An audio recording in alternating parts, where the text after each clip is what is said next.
میریم برای شبکاری روز جمعه. بریم. آقا روز جمعه کی میره سر کار؟ ولی ما با عشق میریم. اینم ورود بیمارستانمونه. میریم برای شیفت شب. خدایا با امیدتون. سلام خسته نباشید.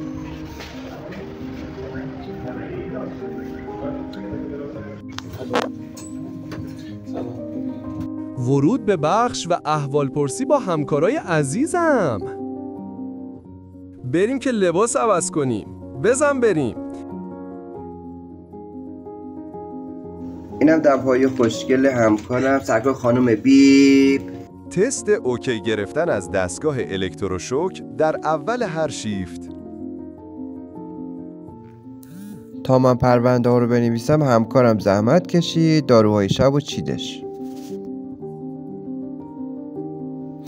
اینجا دکتر قلب اومد، با دکتر رفتیم ویزیت که مشاوره قلب رو انجام داد و داریم تو پرونده ثبتش میکنیم.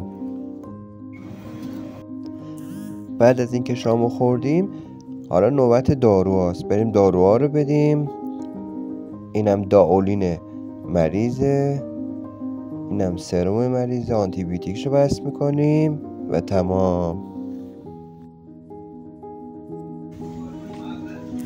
یکی از بیمارای عزیزمون دیابت داره، میریم که با گلوکومتر قندشو چک کنیم.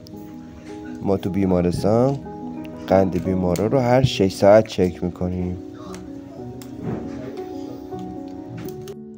بعد از یک استراحت کوتاه ساعت 5 صبح میایم تو بخش، یه چایی میخوریم و ادامه کار.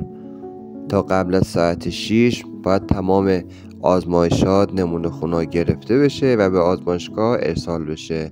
میریم برای گرفتن آزمایش‌ها. بعد از گرفتن نمونه خونها الان وقت چک قند خون مریضاست که با گلوکومتر چک میکنیم. قند خون این بیمار عزیزمون شده 117.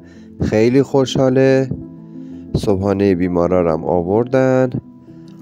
الان با همکار عزیزمون میریم کنترل علائم حیاتی بیمار رو بگیریم و ثبت کنیم.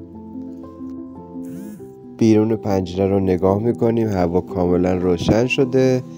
حالا میریم صبحانه لاکچری رو میخوریم و تحویل شیفته و همکار عزیز تحویل بخشمون آخر شیفت شب داریم.